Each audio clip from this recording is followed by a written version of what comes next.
You ask Tiger to solve. This deals with linear equations with one unknown. The final result is y equals 11/3. Let's solve it step by step. Group all constants on the right side of the equation. Subtract 6 from both sides. Simplify the arithmetic.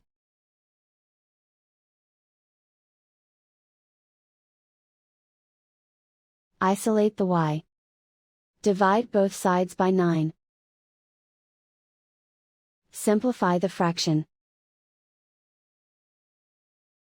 Find the greatest common factor of the numerator and denominator. Factor out and cancel the greatest common factor. And so the final result is y equals 11/3.